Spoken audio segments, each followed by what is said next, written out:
What's up, YouTube? It's your guy, Tony Ferraro. I'm gonna read from Gravity's Rainbow by Thomas Pynchon. This is page 240, and I'm just gonna go till I get tired, if that's cool with you. Here we go. It seems that early in 1941, the British Ministry of Supply let a 10,000-pound research contract to Shell. Wanted Shell to develop a rocket engine that would run on something besides cordite, which was being used in those days to blow up various sorts of people at the rate of oodles and oodles of tons an hour, and couldn't be spared for rockets. A team ramrodded by one Isaac Lubbock set up a static test facility at Langhurst near Horsham and began to experiment with liquid oxygen and aviation fuel. Running their first successful test in August of 42, engineer Lubbock was a double first at Cambridge and the father of British liquid oxygen research, and what he didn't know about the sour stuff wasn't worth knowing. His chief assistant these days is Mr. Jeffrey Gollin, and it is to Gollin that Hillary Bounce reports. Okay, I'm going to stop for a second and kind of catch us up. So we're in part 2 of 4 parts of a book that's basically about, I guess, the end of World War II, and there's oodles and oodles of characters. So far, there's a main character who's, I believe, an American soldier who's gone AWOL in Europe and is basically sleeping his way through Europe. And it just so happens that the rockets that Germany are firing at Britain are landing wherever this Tyrone guy, the main character, wherever he is, and whichever sexual conquest he has made. That aside, basically where we are is, I think, at a casino, and yeah, that's about as much context as I can give you. But here we go. More. Well, I'm an Esso man myself, Slothrop thinks he ought to mention. My old short was a gas gobbler all right, but a gourmet. Anytime it used that shell, I had to drop a whole bottle of that Baramo in the tank just to settle that poor fucking Terraplane's plumbing down. Actually, the eyebrows of Captain Bounce, a 110% company man, going up and down earnestly to help him out.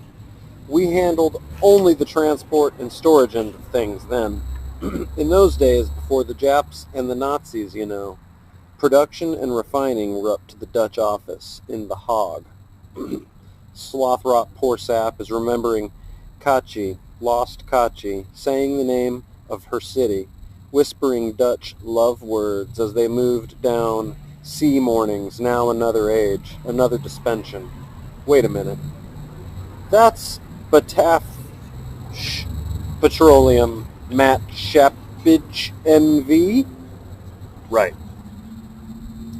It's also the negative of a reco photograph of the city, dark brown, festooned with water spots. Never enough time to let these dry out completely. Are you blokes aware? They're trying to teach him English too. Heaven knows why, and it keeps coming out like Cary Grant. That Jerry, old Jerry, you know, he's been in that The Hague there, shooting his bloody rockets at that London, and using the Royal Dutch Shell Headquarters building at the Joseph Israelplein, if I remember correctly, for a radio guidance transmitter. What bizarre shit is that, old man? Bounce stares at him, jingling his gastric jewelry, not knowing what to make of Slothrop exactly. I mean, Slothrop now working himself into a fuss over something that only disturbs him dimly, nothing to kick up a row over, is it? Doesn't it strike you as just a bit odd? You shell chaps working on your liquid engine, your side of the channel, you know, and their chaps firing their bloody things at you with your own blasted shell transmitter tower, you see? No, I can't see that it makes... What are you getting at? Surely they'd simply have picked the tallest building they could find that's in a direct line from their firing sites to London. Yes, and at the right distance, too. Don't forget, exactly 12 kilometers from the firing site. Hey, that's exactly what I mean. Wait, is that what he means? Well, I'd never thought of it that way. Neither have I, Jackson. Oh, me neither, folks. Hillary Bounce and his puzzled smile, another innocent, a low-key enthusiast for Sir Stephen Dodson Truck. But, Proverbs for Paranoids 2.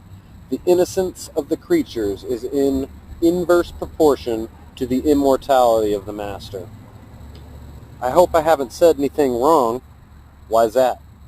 You look, Bounce aspirating what he means to be a warm little laugh. Worried. Worried, all right.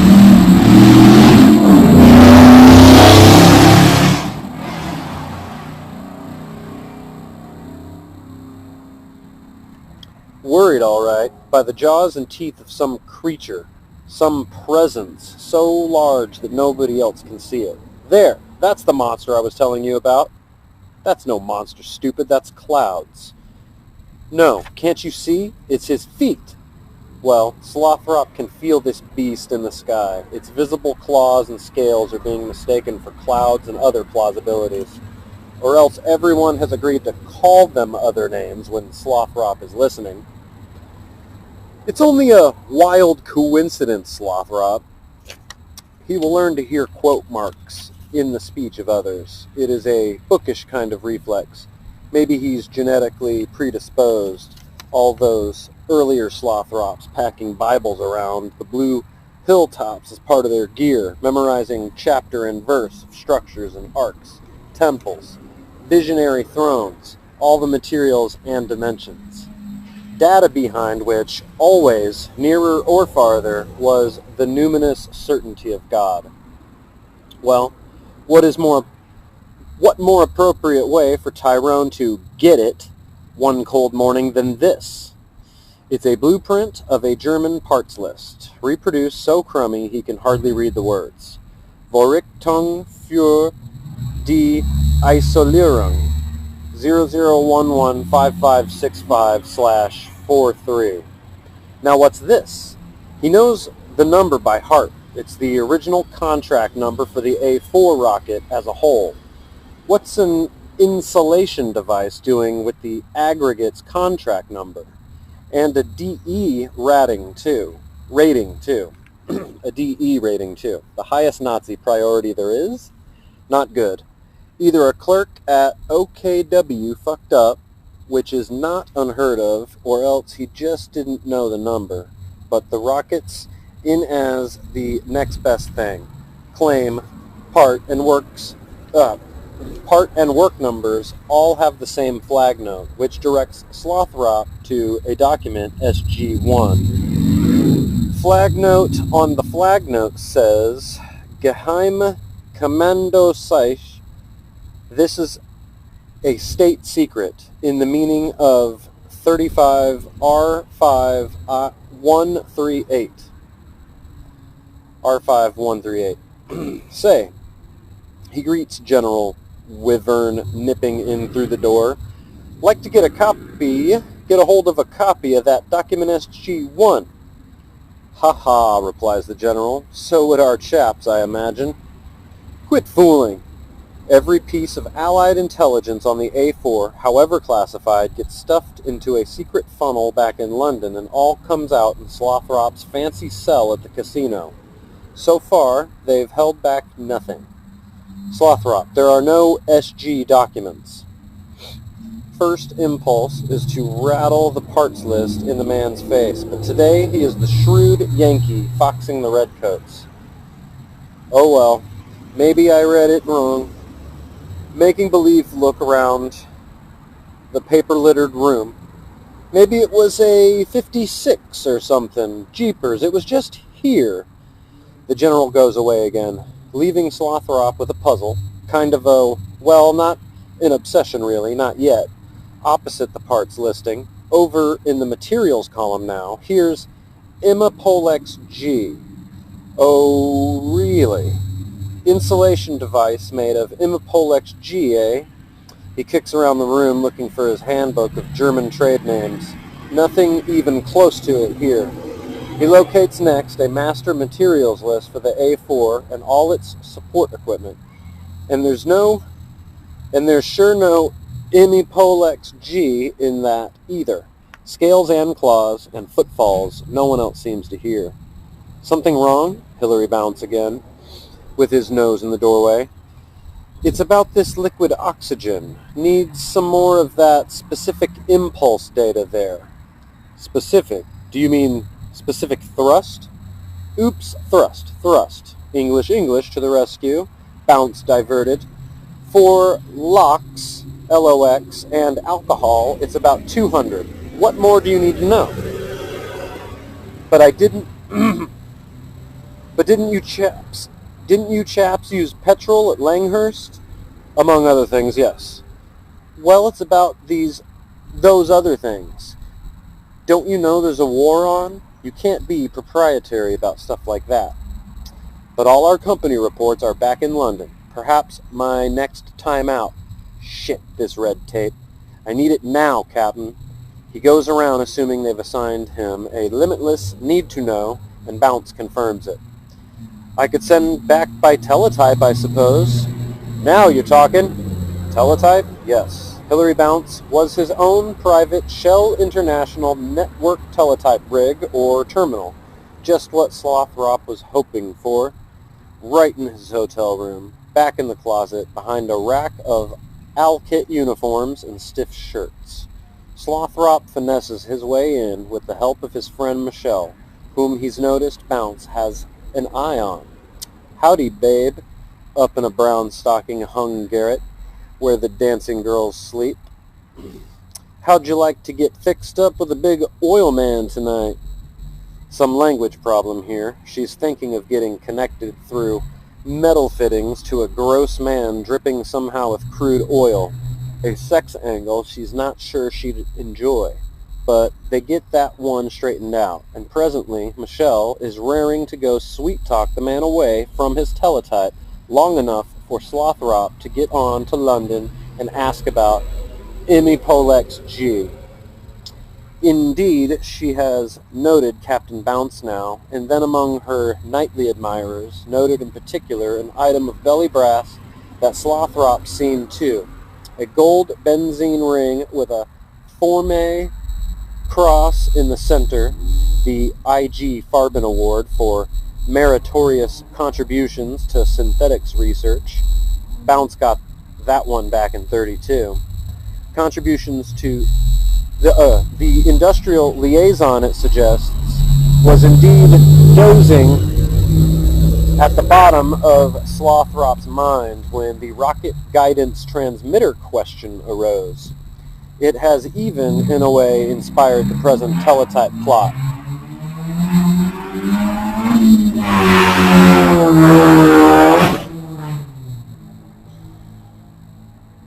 It has even, in a way, inspired the present teletype plot. Who'd know better than an outfit like Shell? No real country, no side in any war, no specific face or heritage. Tapping instead out of that global stratum most deeply laid, from which all the appearances of corporate ownership really spring? Okay, now there is a part tonight over on the Cap.